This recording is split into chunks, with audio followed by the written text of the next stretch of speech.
പറ്റിയും പെരുന്തച്ഛനെ പറ്റിയും നാറാണത്തു ഭ്രാന്തനെ പറ്റിയും കേൾക്കാത്ത മലയാളികൾ അപൂർവമായിരിക്കും. പണ്ടൊരിക്കൽ വരരുചി എന്ന പണ്ഡിത ശ്രേഷ്ഠൻ പഞ്ചമി എന്ന നീചകുലജാതിയിൽപ്പെട്ട ഒരു സ്ത്രീയെ വിവാഹം ചെയ്യുകയും അവർക്കുണ്ടായ കുട്ടികളെ എല്ലാം ഓരോ ദേശത്ത് ഉപേക്ഷിക്കുകയും ചെയ്തു. ഓരോ തവണ കുഞ്ഞിനെ ഉപേക്ഷിക്കുമ്പോഴും വരരുചി പഞ്ചമിയോട് പറഞ്ഞത് ഇതാണ്: വായ് നൽകിയ ദൈവം ഭക്ഷണവും നൽകിക്കോളും. എന്നാൽ തന്റെ 12ാമത്തെ ഉണ്ണിയെ ഉപേക്ഷിക്കാതിരിക്കാൻ വേണ്ടി പഞ്ചമി വരരുചിയോട് കള്ളം പറഞ്ഞു. കുഞ്ഞിന് വായില്ല. കുഞ്ഞ് പിറന്നപ്പോൾ കുഞ്ഞിന് ശരിക്കും വായുണ്ടായിരുന്നില്ല. വായില്ലാതെ ജനിച്ച ആ കുഞ്ഞ് പിൽക്കാലത്ത് വായില്ലാ കുന്നപ്പൻ എന്ന പേരിൽ അറിയപ്പെട്ടു. ഈ കഥയുടെ നൃത്താവിഷ്കാരവുമായി നിങ്ങളുടെ മുന്നിലേക്ക് എത്തുന്നു പുണ്യ സുരേഷ്.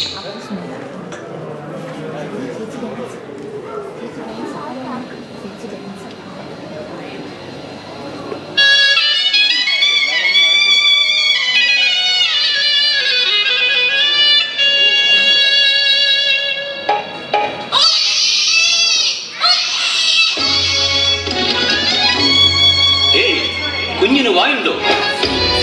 വായ്ക്കേറിയ ദൈവം ഇരയും നൽകും.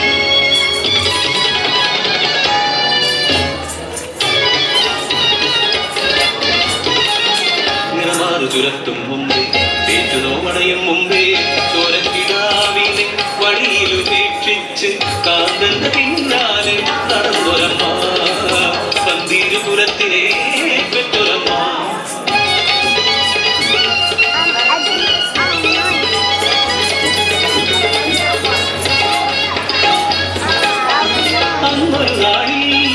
നിളയുടെ തീരത്ത് ഒഴുകിയെടുത്തൊരു പെട്ടകത്തിൽ ഏഴൊരു പെൺകുഞ്ഞ് ആ കാഴ്ച കണ്ടു. വരിപ്പറ്റ മലയിലെ ജനം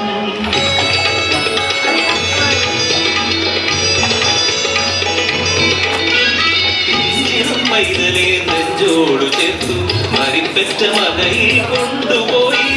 കലയിലും വയ്ക്കാതെ ആഴത്തും വയ്ക്കാതെ കണ്ണിനു കണ്ണായി വളർത്തിയവർ പഞ്ചമി ചന്ദ്രന്റെ പേരുമായി പഞ്ചമി പെണ്ണ് വളർന്നു വന്നു.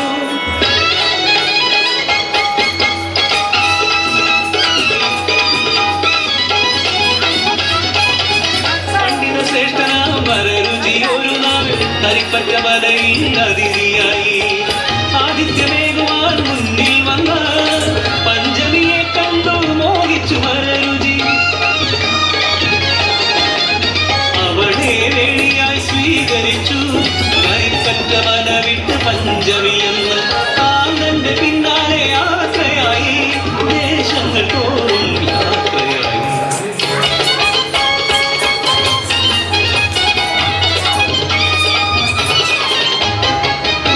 ഒരു നാൾ വരരുചി സത്യമറിഞ്ഞു. കാലമേനി പക്ഷി ചൊല്ലിയ കഥയിലെ പറയും ഇന്നുതൽ പ്രിയതമയ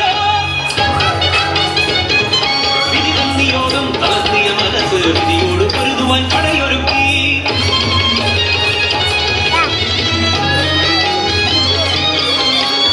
നാളേറെ കഴിഞ്ഞപ്പോൾ പഞ്ചമിയൊന്ന് കടിഞ്ഞു പൊരുന്നീന് ജന്മമേകി. മാറോട് ചേർത്തു പാലൂട്ട നോക്കവേ ക്രൂരമായി വരരുചി വാക്കുകൾ. കുഞ്ഞിന് വായുണ്ടോ? വായ്ക്കേറിയ ദൈവം ഇരയും നൽകും.